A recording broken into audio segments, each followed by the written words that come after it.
What? You found Flemeth's grimoire? Ever since we discovered the condition of the Mage's Tower, I had wondered if it might be recoverable, but I had yet to speak of it to you.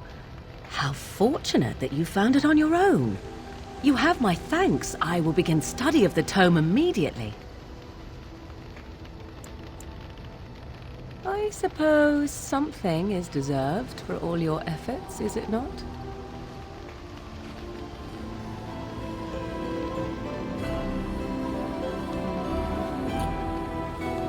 I do not intend to squander this opportunity to learn more than Flemeth wished me to know.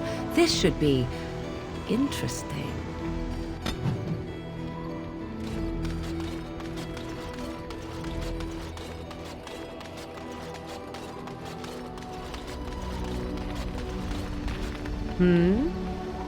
So, full of questions.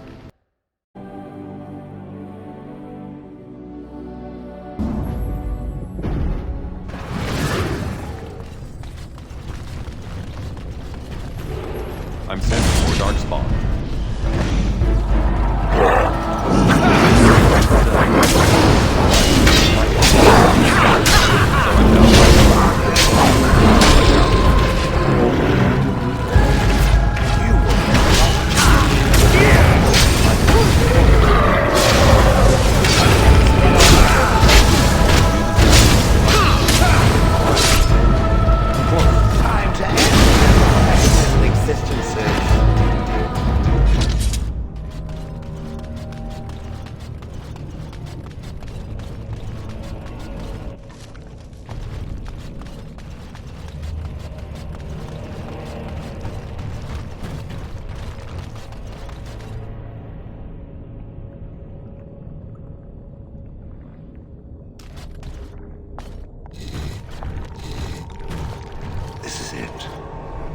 Tig.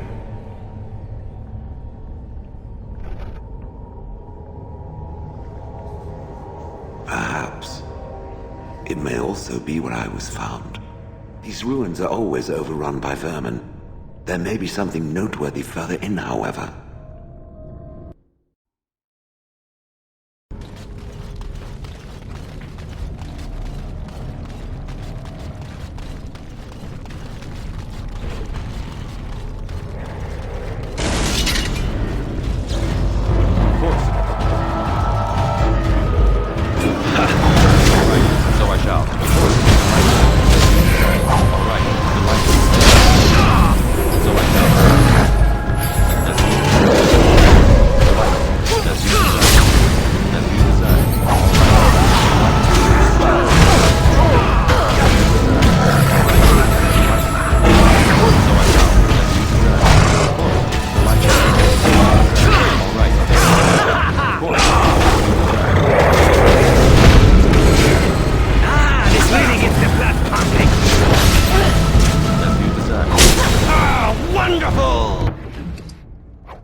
What is this?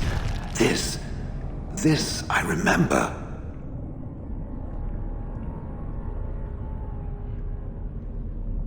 It has dates and names. This is to honor those who volunteered, those who became golems. And there is my name, Shale of House Kadash. Just as Caradin said. I remember now. I remember, Shale. That was me. Wonderful to remember being a soft, squishy creature of flesh. Perhaps I will need to think on these things I have learned. Perhaps I will speak to it of them soon. For now, let us carry on as we have.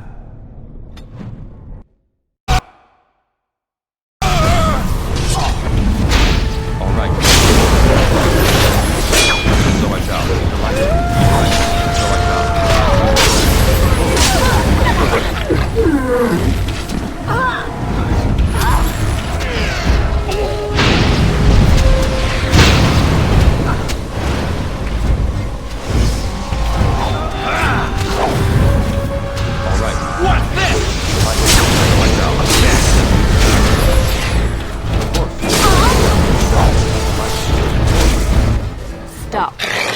Kill him. He is no common bandit. None of them were.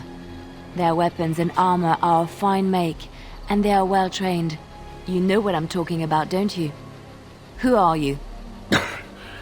Someone who regrets taking you on. I was told it would be an easy job. Kill the little red-haired girl. Deal with the others as we pleased. Kill the... You came to kill me? It could. You may be right. Who sent you? Why am I wanted dead? I don't pay to ask why someone wants someone else dead. I just need to know what to do and where to get my money. Ha! Money. I'll be lucky to get away with my life, it seems. Maybe we could work something out. You like the idea? Speak quickly. I've no real quarrel with you. Wasn't me that wanted you dead. But I know how you can find the one who does.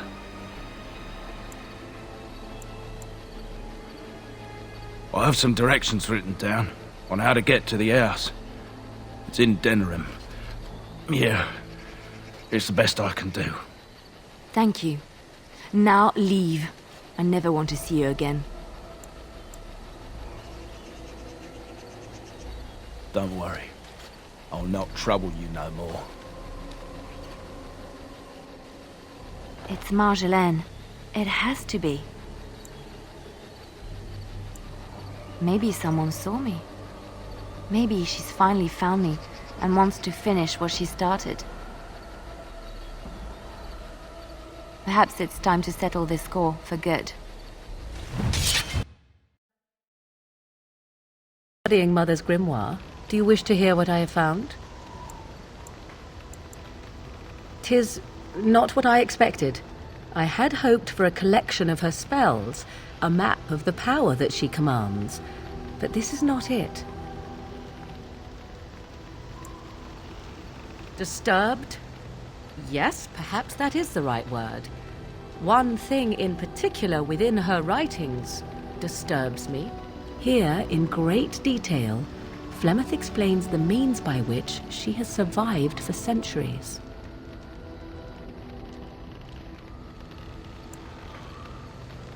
Not unless one also happens to be an ancient abomination. No. Flemeth has raised many daughters over her long lifetime. There are stories of these many witches of the wilds throughout chastened legend, yet I have never seen a one, and always wondered why not. And now I know. They are all Flemeth. When her body becomes old and wizened, she raises a daughter, and when the time is right, she takes her daughter's body for her own.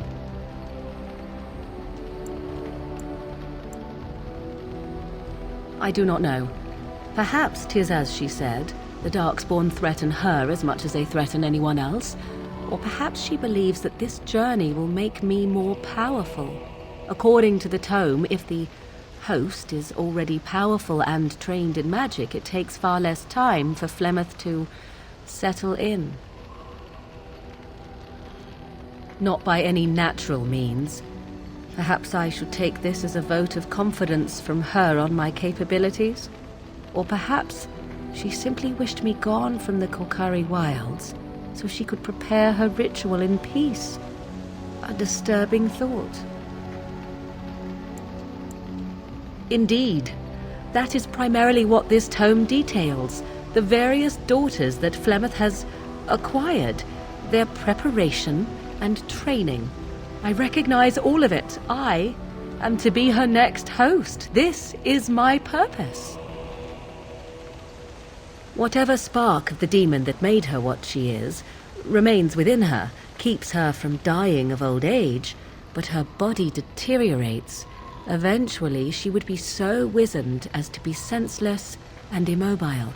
So, she must seek a new body, a fresh body, and start the cycle anew. I am uncertain. According to her writings, certain hosts are better than others. The more a host is prepared, the quicker the transition will be. I am sorry. This simply takes me by surprise. I would have thought I would have had some inkling, some notion. Flemeth is capable of many things. I was a fool not to suspect her capable of using me for her own self-preservation. Once, Flemeth was a mage.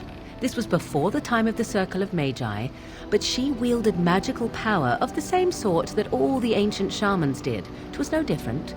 She summoned a demon and made it part of her, and became an abomination, one that has thrived. Whether Flemeth has always been the demon, or mastered it, or they are one, I truly do not know. No matter what she is, her body still ages and will not sustain her forever, so she must find new bodies. I am to be the next new body in a very long line. There is only one possible response to this. Flemeth needs to die. I will not sit about like an empty sack waiting to be filled. Flemeth must be slain, and I need your help to do it.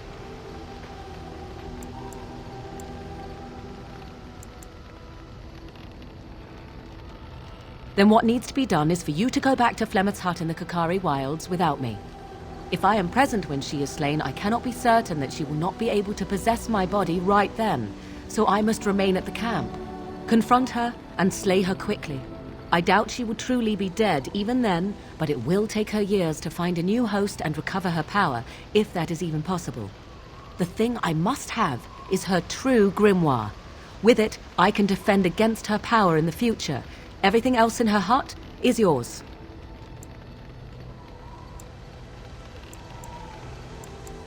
I am grateful. The sooner this can be done, the sooner it will set my mind at ease.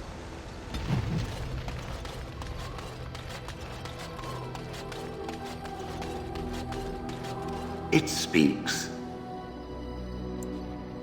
It doesn't have better things to do. I did not think it needed to be said. It has never told me what gender it is, has it? And if it was, perhaps its gender would have been more obvious. The truth is that whatever gender I was is irrelevant now. I am a golem. I have no gender. It will not become an issue. Right.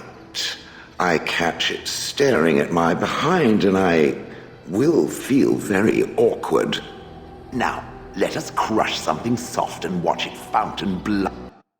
That is a girlish thing to want to do, yes?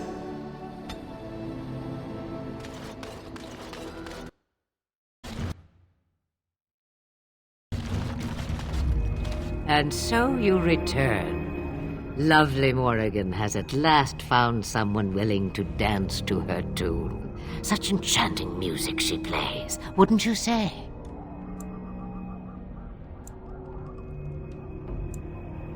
Why dance at all? Why not sing?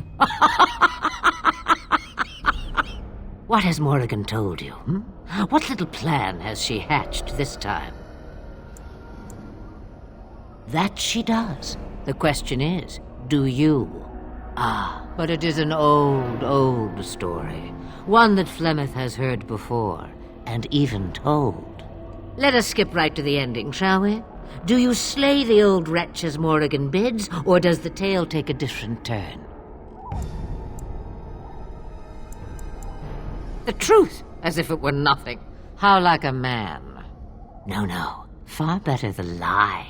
Far better the comfort of blankets and shadows and a mother's love. Morrigan wishes my grimoire? Take it as a trophy. Tell her I am slain.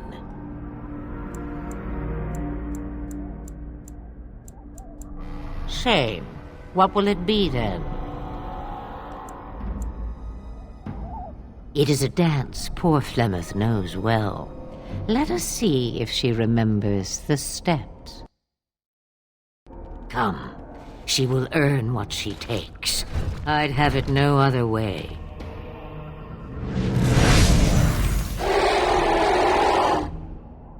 Oh, now this is interesting.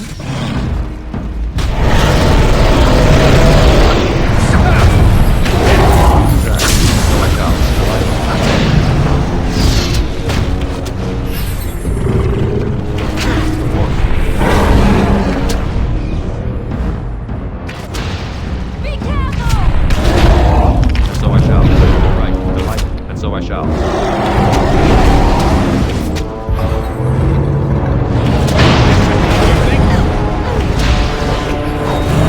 So much out.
Complete.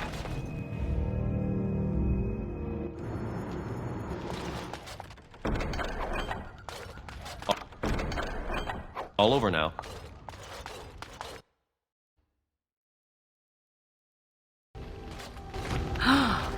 Mother's real grimoire, is it? I am glad you were able to find it after all. My thanks for retrieving it. I shall begin studying it immediately and unlock the power that it holds. I have something for you. 'Tis a ring. Now, before you get any foolish notions, let me explain. Flemeth once gave me the ring because it allowed her to find me no matter where I went, in case I was ever captured by hunters.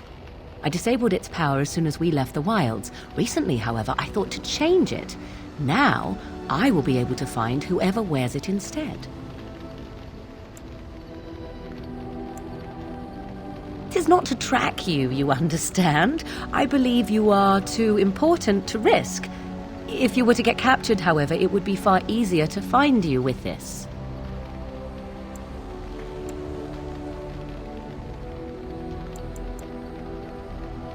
You are welcome. Perhaps it will be useful someday. I wish to ask a question of you. I wish to know your opinion of love. I would hardly call it nowhere. You and I have been intimate, for one. We have been close for some time now. You are impressive in many ways, and you even protected me from Flemeth without hope of reward. I feel anxious when I look upon you. I dislike this sense of dependency. It is a weakness I abhor. If this is love, I wish to ascertain that you do not feel the same.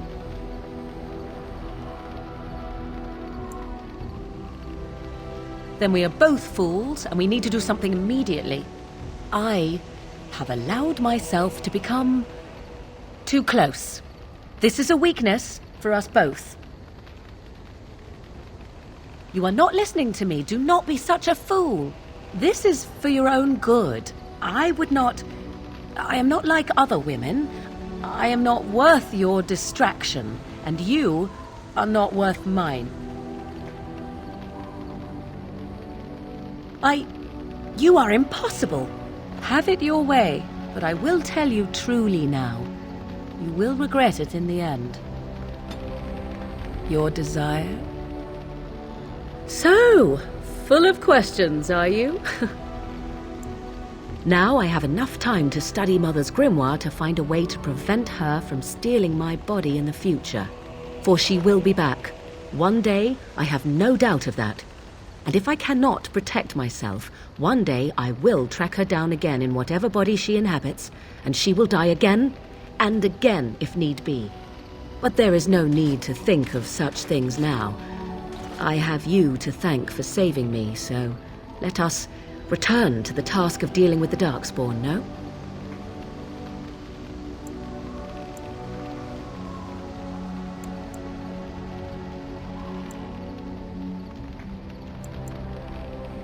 Let us go. There is much to be done before...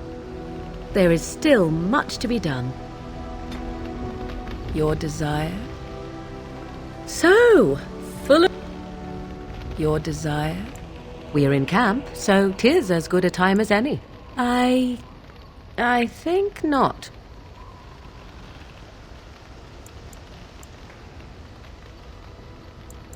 So now you slink away, tail between your legs. Is that how it is to be now? You'll have to forgive me if I do not leap at your command like a trained warhound.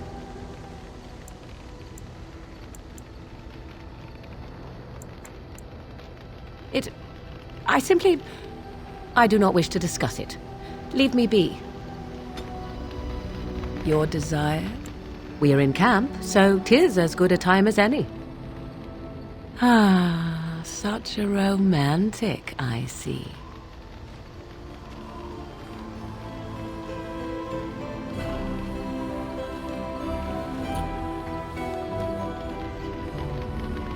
Your desire? We are in camp, so 'tis as good... Discuss away. I am not certain what to say. I warned you, did I not? I told you that this was a weakness that was driving me mad, and yet you insisted. 'Tis also unexpected. I have no experience with any of it. And yet I find myself wanting it, hungering for it, for you. That is not right, is it? That is not how a normal woman acts. I can see it in your eyes. Release me. Tell me that you wish to end this. Make me believe you, and I will be grateful.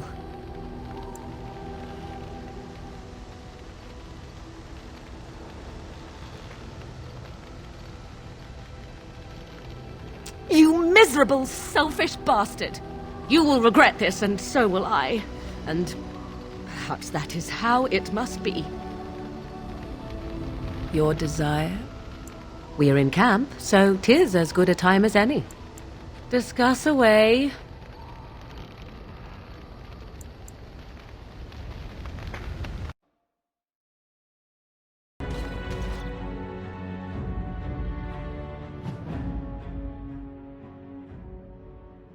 All the noise above. All right. So much help.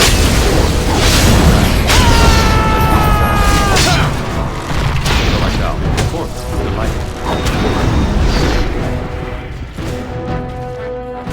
Liliana! Ah, so lovely to see you again, my dear. Spare me the pleasantries. I know you're...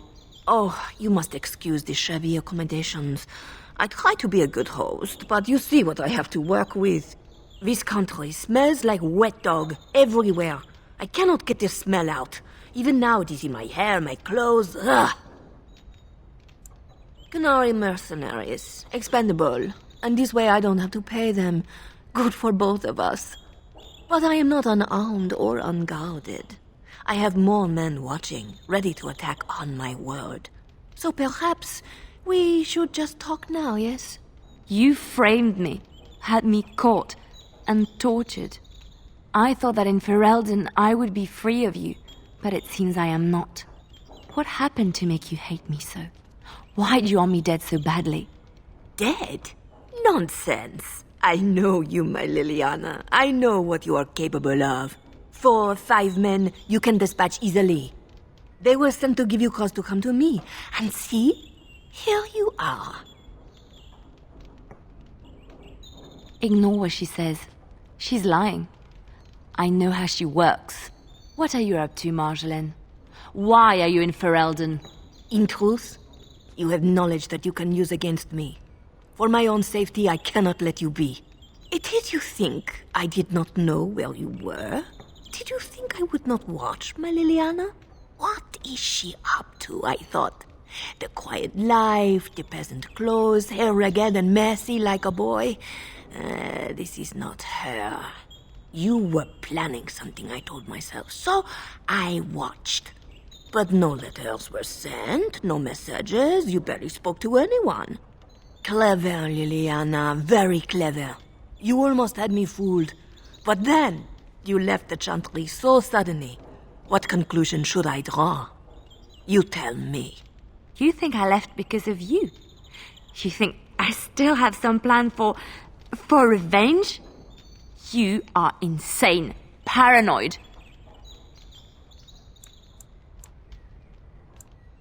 Oh, is that what you think? If I were you, I would believe nothing she says. Not a one. She will use you. You look at her and you see a simple girl, a friend, trusting and warm. It is an act. I am not you, Marjolaine. I left because I didn't want to become you. Oh, but you are me. You cannot escape it. No one will understand you the way I do, because we are one and the same. Do you know why you were a master manipulator, Liliana? It is because you enjoyed the game. You reveled in the power it gave you. You cannot change or deny this. Thank you. You will not threaten me or my friends again, Marjolaine. I want you out of my life forever.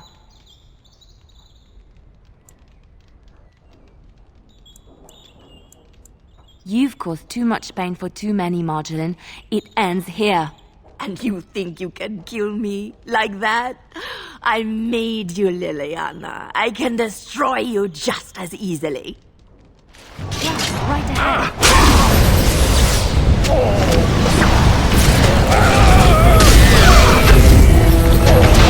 So I shall.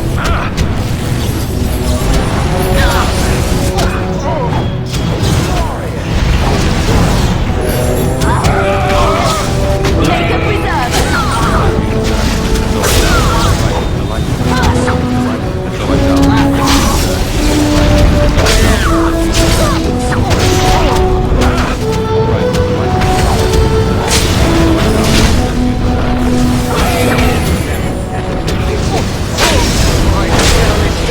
This is terrible.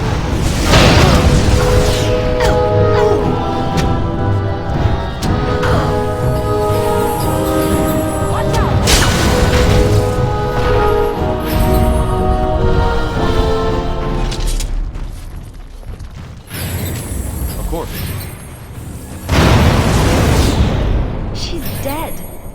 She's dead because of me. I need some time to myself. We will talk later. Oh, hello. Is there something you wanted to talk about? It's nothing. I'm fine. I'm just thinking. I can't get what happened out of my head. I'd been in Lothering for years, and she still thought I was plotting against her. She didn't trust me. Maybe she never did. She loved me when she could use me and control me. And now that she can't, she wants me dead. It hurts to realize that I never really knew her.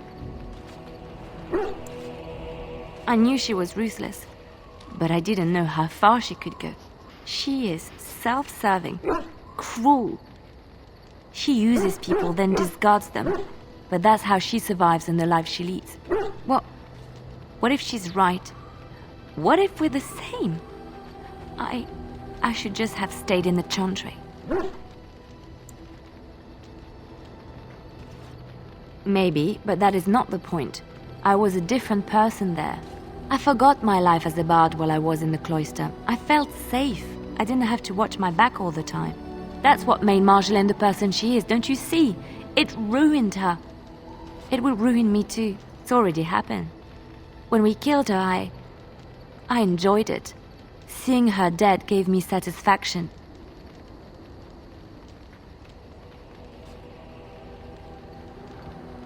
But that is no reason to rejoice over her death. That is what she would do. I don't want that. What we're doing, what we've done, hunted men down, killed them. Part of me loves it. It invigorates me, and this scares me. I feel myself slipping. How can you be so sure?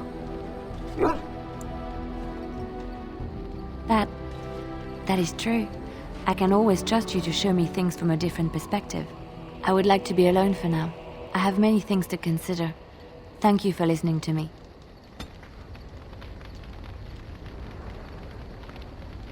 Something I can help with? Yes? What's on your mind? Something I can help with? You there. Hi, you. I've been watching you. Where can I get some sauce for that rump roast?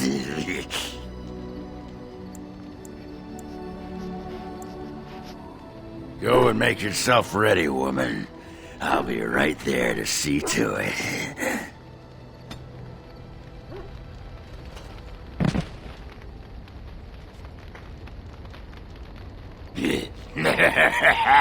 Ass chaps.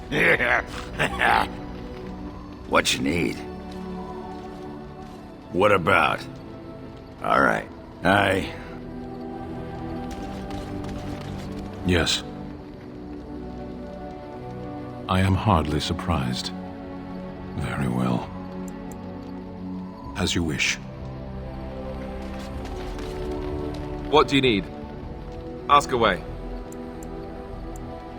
Such as they are. About what do you need? What say you? Not everyone, but a handsome man like yourself. Why not? I am sure you are a man who draws many stares from women and other men alike. Does this bother you?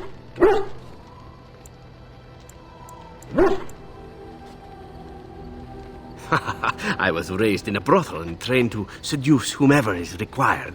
Open-mindedness is a survival trait, and I learned long ago to make no such judgments. But if you would rather I desisted, I shall do so. I've no wish to make you uncomfortable.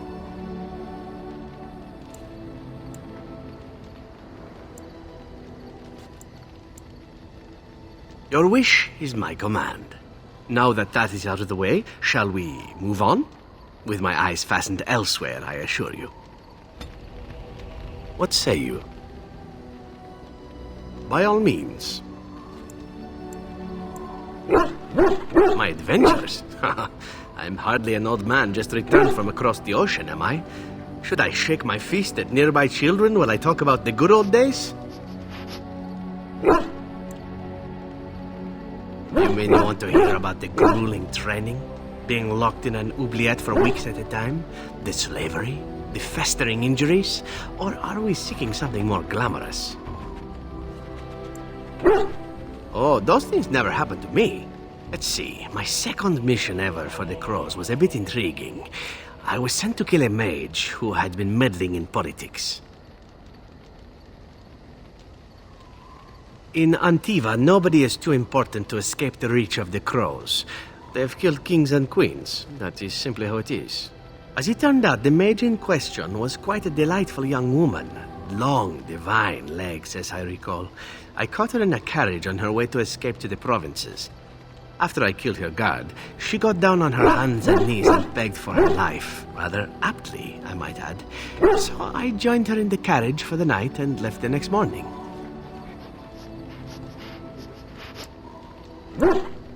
Well, yes, twice, actually. Then she decided to try and use me instead. The woman had actually convinced me to speak to the Crows on her behalf. What can I say? I was young and foolish at the time. Then, as I was kissing her goodbye to return to Antiva City, she slipped on the threshold and fell backwards out of the carriage. Broke her neck. Shame, really, but at least it happened quickly.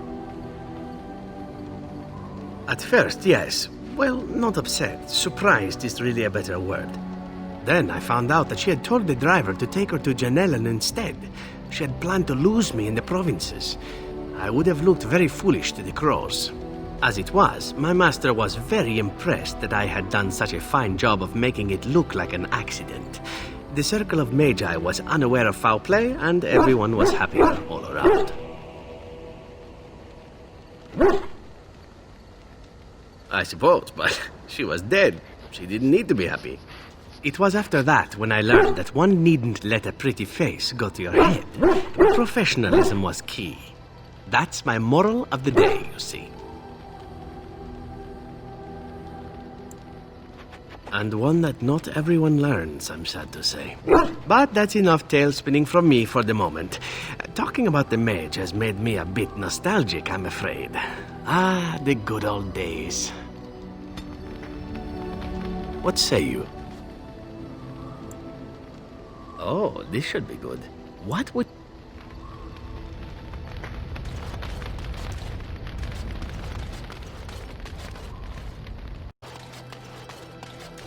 It speaks. It doesn't have better things to do. That is, I'm not... If it...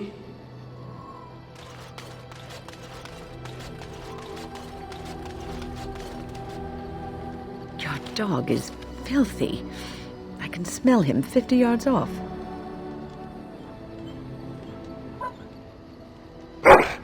That may be so, but all the same, I would like your permission to bathe him.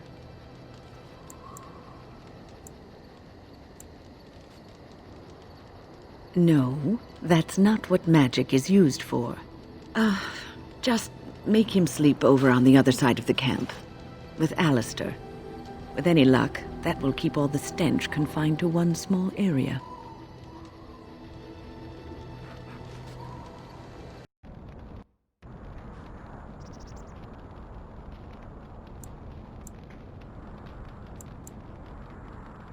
There's that, of course. But there's more to being a Grey Warden than killing Darkspawn and saving the world from the Blight.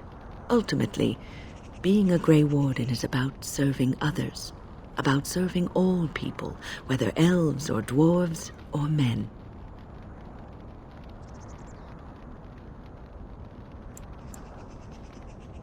As a Grey Warden, you are a guardian of men. And you guard them because their continued existence is more important than you are. Thus it is you who serves, not they.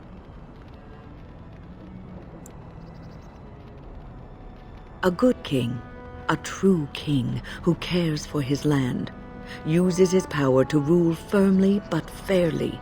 He serves his people first and foremost. The king who does not do this, who believes that he is entitled to his power, who abuses it and uses it for his own means, is a tyrant.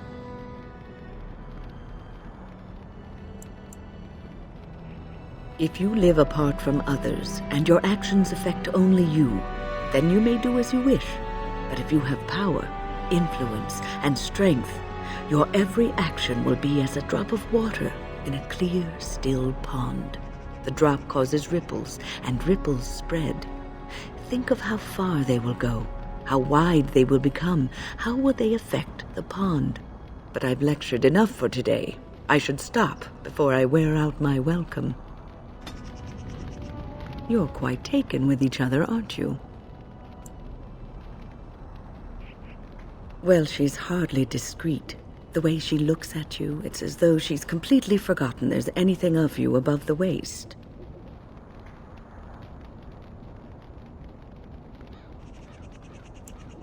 I've noticed your blossoming relationship, and I wanted to ask you where you thought it was going.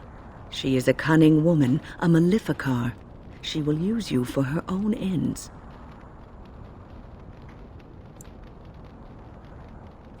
I am telling you what I see and what my instincts tell me. And even if the feelings you share are genuine, this affair may not be the best thing for either of you. You are a Grey Warden. You have responsibilities which supersede your personal desires. Love is ultimately selfish. It demands that one be devoted to a single person who may fully occupy one's mind and heart to the exclusion of all else. A Grey Warden cannot afford to be selfish. You may be forced to make a choice between saving your love and saving everyone else. And then what would you do?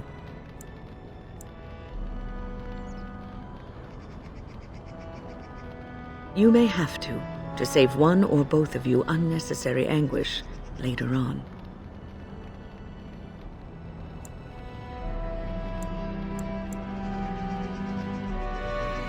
I have given my advice. Do with it what you will.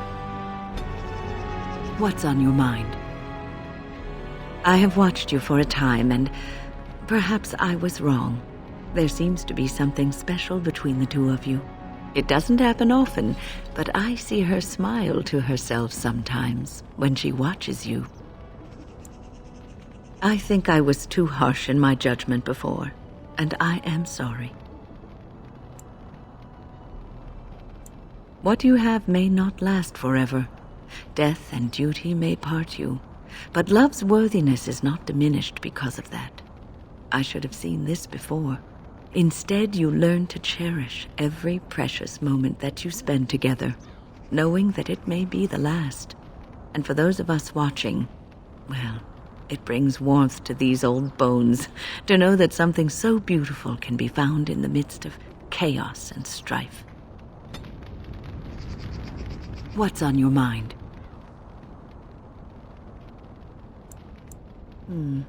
Is something troubling you? A Grey Warden should put aside the person that he used to be. It has shaped the person that he is, but he has become something greater. Grey Wardens have no titles. They owe no allegiance to a king or lord. They cannot serve one people. They must serve them all and protect them all. You are one of the 2 surviving Grey Wardens in Ferelden.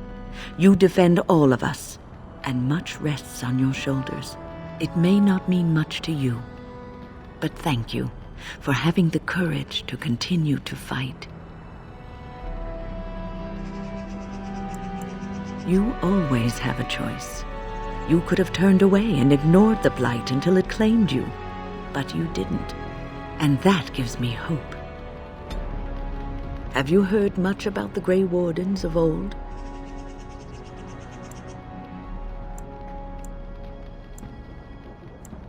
Griffins. Alas, that seems to be the only thing people remember from the tales. The mighty flying mounts that bore the Grey Wardens into battle.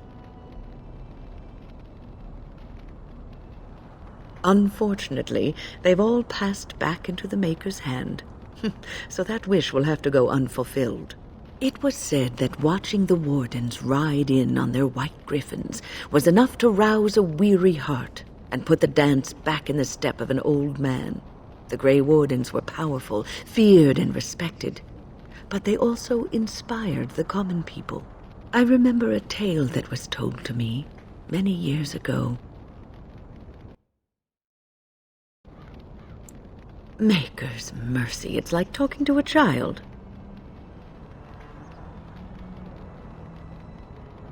Yes, there are griffins in this story. The blight had ravaged the land for months, and the armies of the great kings had amassed for one last stand.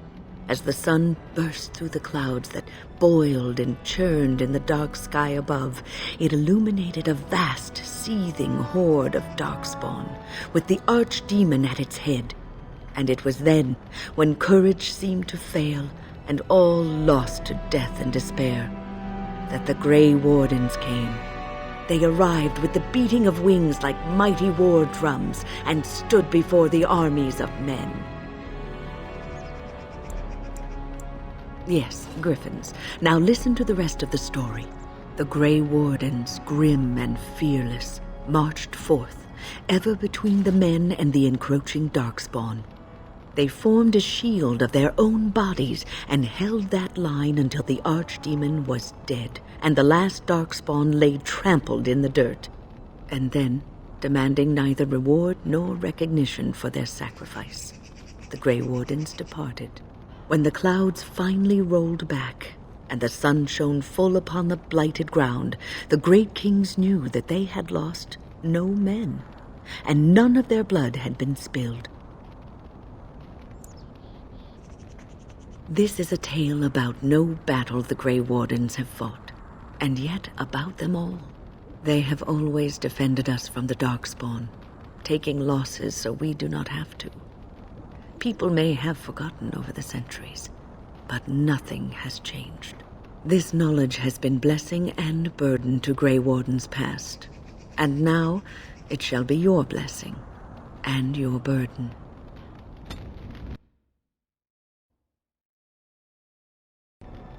No, you won't.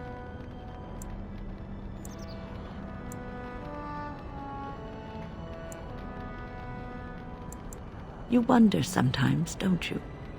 If your life would be better if you weren't who you are. When I was a young woman in the tower, I came to the realization that the circle would be my life, and I would know no other. Family, love, a simple life. These were things that others took for granted, that I would never have. It made me very moody. All I could think of was being trapped in that tower with no way out and no end in sight. I started hating my life and myself, and one night I found myself in the tower's chapel. I was seeking refuge, maybe answers.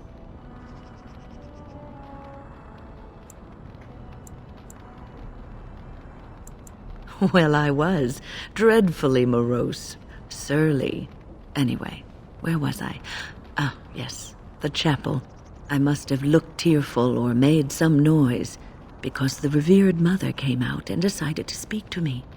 And because I had no one else to talk to, I talked to her.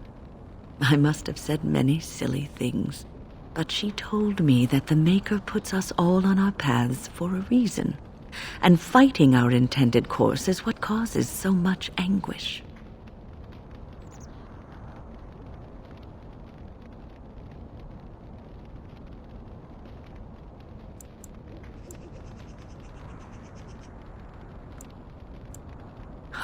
I thought the old biddy was full of rubbish. I was 15, maybe 16, and I knew everything. So I left, but I always found my way back to that chapel. And as the years passed, I began to see the truth of her words. We were supposed to be polar opposites, mage and priest. But we weren't. There was much about us that was the same.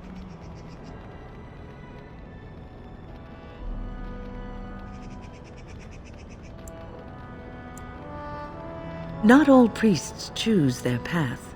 Some children are given to the chantry to raise and become initiates. The revered mother had lived in the chantry all her life, as I had been in the tower for all of mine. She taught me that you can find your family in the people around you, that you can love your work and find fulfillment in duty. And there is joy even in self-sacrifice. If you put others before yourself, then their well-being is yours, and their happiness is your happiness. No, I wouldn't. As I mentioned, I once thought the same thing of someone else. You can scream and cry and be angry about life as a Grey Warden, or you can accept it and allow yourself to see the good in it. This is your choice.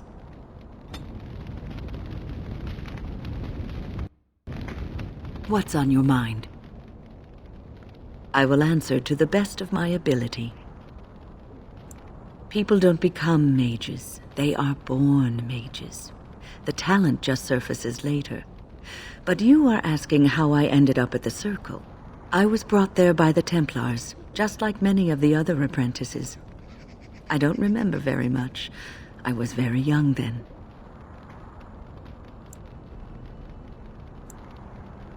I didn't have a family. I never knew my real parents. My earliest memory was of hiding in a hayloft on a farm, trying to keep warm. I was found, and the farmer's wife was kind enough not to send me away. But they had children of their own, and I was never made to feel welcome. The eldest son was the worst. He was always calling me a stray, and throwing anything he could get his hands on at me.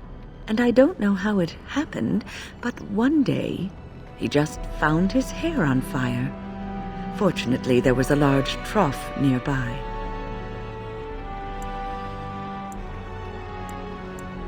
And you would have seen yourself trussed up like a festival turkey and paraded about the square for it. Village folk have little love for witches like us. Thankfully, all I had to endure was a few nights locked in a cold barn with a bowl of water and a crust of bread. The Templars arrived several mornings later.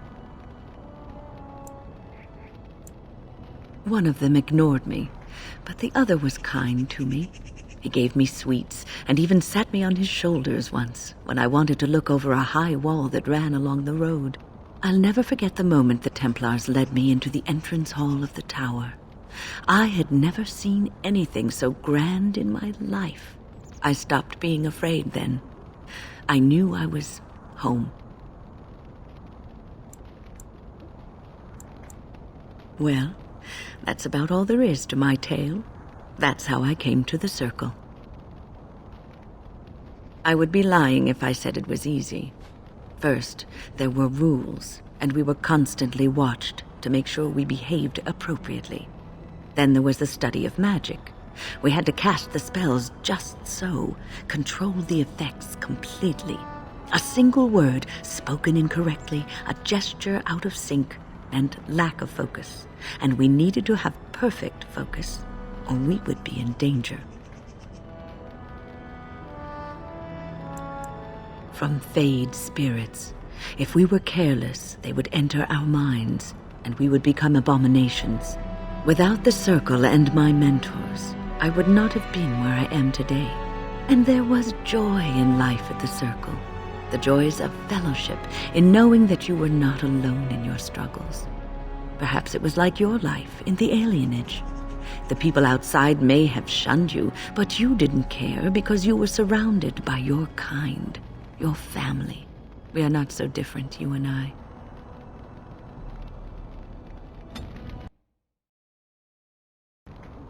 The circle is in good hands. Irving knows what to do, and he doesn't need me underfoot. For now, I will support those that battle the Darkspawn. I do feel I left things unfinished in Ostagar.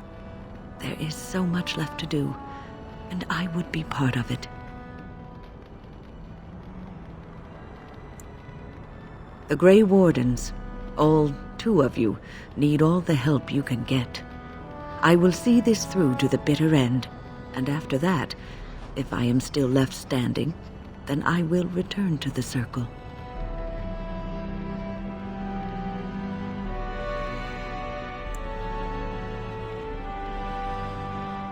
No, of course I don't. I'm old and unsure of what I'm doing. Actually, I'd rather be in a warm chair in the sun, being served pudding or some other easily digestible food. I know. I was just teasing. The ability to laugh at myself is something I developed too late in life. But to allay your fears, yes, I am sure this is what I want. What's on your mind? I will answer to the best of my... Something on your mind? Of course. Never what? Had a good pair of shoes? I'm not sure I do. Have I never seen a basilisk? Ate jellied ham? Have I never licked a lamppost in winter? Make fun of my comrade in arms? Perish the thought. Well, you tell me. Have you ever licked a lamppost in winter?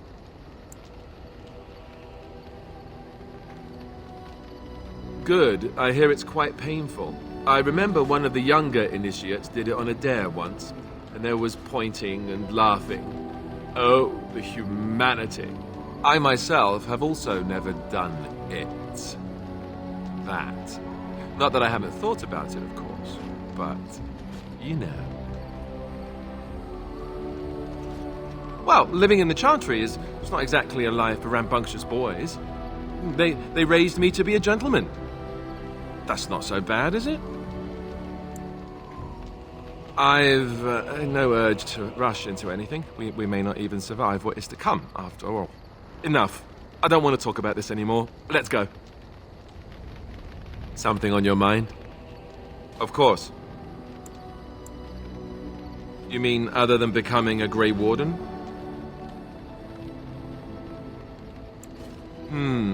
You know, I asked Duncan this too, and all I got was, "You'll see." Oh, it's not that Duncan wants to keep it a secret, it's just that the Grey Wardens don't discuss it much. I gather it's not a pleasant topic. The first change I noticed was an increase in appetite.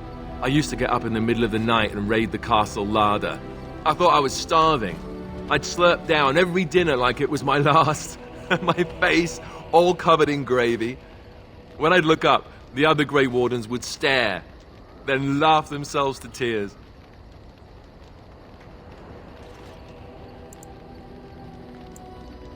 Really? I saw you eating dinner the other day. Savage. Fine, I take it back. But if you keep shoveling down our rations like that, the entire party is going to starve. Oh, and then there were the nightmares. Duncan said it was part of how we sense the Darkspawn. We tap into their, well, I don't know what you call it, their group mind. And when we sleep, it's even worse. You learn to block it out after a while, but at first it's hard. It's supposed to be worse for those who join during a blight. How is it for you? Some people never have much trouble, but that's rare.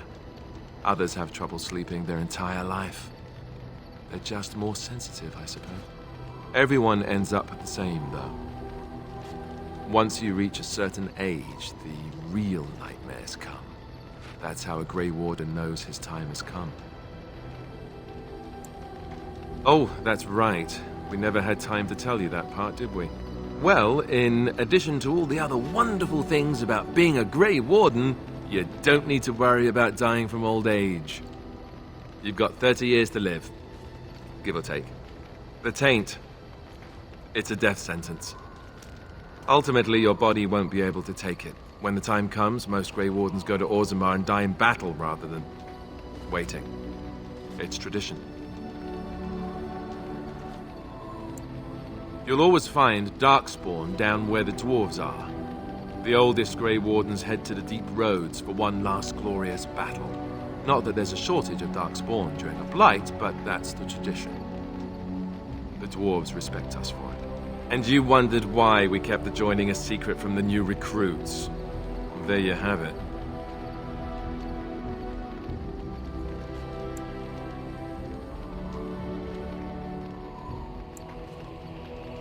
You think if we asked for volunteers that Grey Wardens would exist?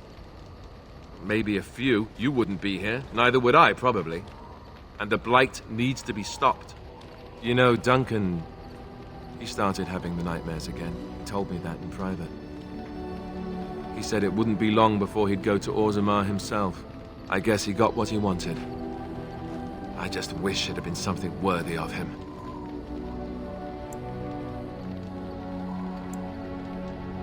I know. Ending the blight should make this all worthwhile, right? Something on your mind? Of course. I didn't know them for very long, but I guess it was longer than you. You never met them all, did you? They were quite a group. Actually, they felt like an extended family since we were all cut off from our former lives. We also laughed more than you'd think. There was this one time... Well, you probably don't want to hear stories about men you didn't know. Just one, a man named Terramel. He kept to himself mostly. I got the impression that his life before the Grey Wardens was unpleasant. There was one Grey Warden who came all the way from the Anderfels. What was his name? It was Gregor. He was a burly man with the biggest, fuzziest beard you've ever seen. And the man could drink. He drank all the time, but he never got drunk. Finally, we all made a pool to see just how many pints it would take to put him under the table.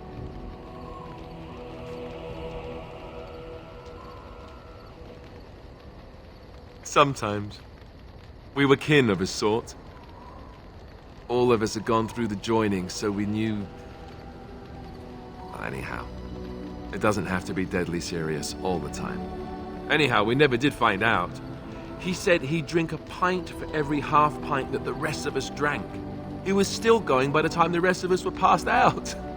I'm told that Duncan walked in later on and saw us all passed out from one end of the hall to the other, and Gregor still drinking. Duncan laughed until he nearly... Until... Yes, I suppose so. I thought I was done with this, but it just struck me that I have nothing to remember Duncan by, nothing at all. There's no body, not even a token of his that I could take with me. That must sound really stupid to you. I just would have liked something of his to take with me, that's all. Well, there's no use in moaning about it, is there? He's gone. Let's just go. I'm wondering something. I'd like to know your thoughts about some of our traveling companions. Do you mind if I ask? I've got this nefarious plan to go around to each of them and secretly tell them all the nasty things you said. That way they'll mutiny and I shall become the group leader. Welcome. Yes, of course. I am just a little weary. As you may have noticed, I'm no spring chicken.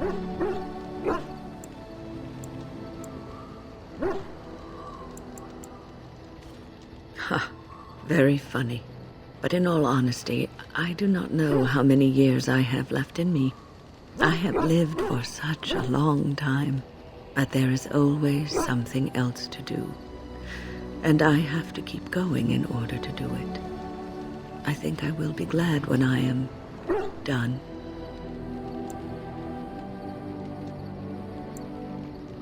Oh, I don't know. I really don't. Have you encountered many abominations, apart from the ones in the Circle Tower? The first time I saw an abomination, my blood turned to ice. It was months before the nightmares stopped. It was the knowledge that I could easily become one of them that frightened me the most. Every mage is vulnerable, no matter how accomplished or powerful. That is the first thing we learn, and overconfidence can lead to recklessness. One slip. All it takes is one slip, and everything you are is simply gone, replaced by madness. And there is no turning back, or at least that's what they say.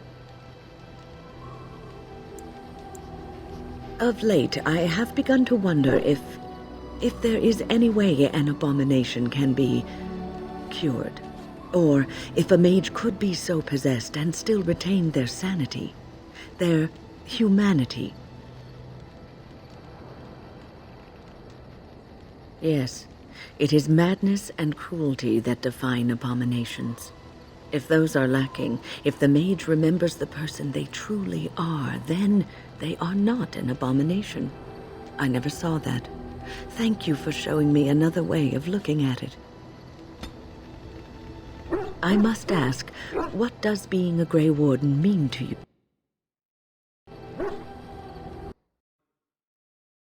Something. I'd like to know your thoughts about some of our traveling companions. Do you mind if I ask? I've got this nefarious plan to go around to each of them and secretly tell them all the nasty things you said. That way they'll mutiny and I shall become the group leader.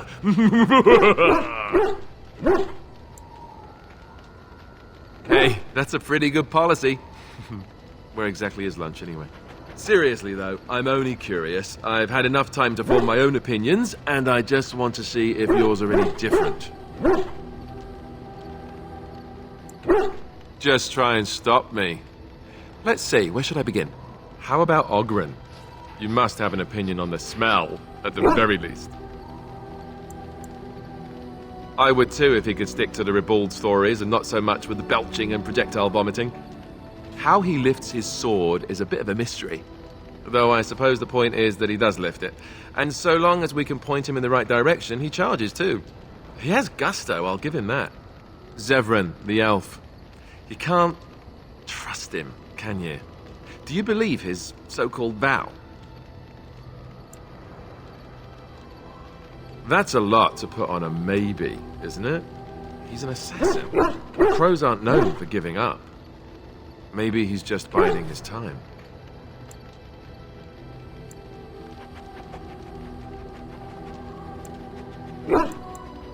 Yes, well, he is at that. So useful you could just die, right? What about Sten? The way he looks at me with those eyes. Creepy. And he's so quiet for someone so big. The more I talk to him, the more reasonable he does seem. His philosophy is so strange. But it doesn't sound at all as vile as the Chantry describes it. And yet, he killed all those people. He doesn't even deny it. Doesn't that bother you? I don't know if I like the sound of that. But I guess I take your meaning. What about Liliana? Is she crazy? Or do you really believe in her vision?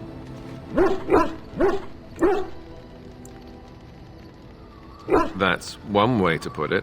I don't know what to make of her. If you look at her when she doesn't see you, she just looks so sad. I almost feel guilty taking her away from her life. Yes, I know. Still, I feel badly for her. Morrigan, do you trust her? Think about it. Maybe Flemeth sent her with us for some other reason than she said. Well, aside from the fact that she's a complete and utter bitch, no, I don't like her at all. Why, do you?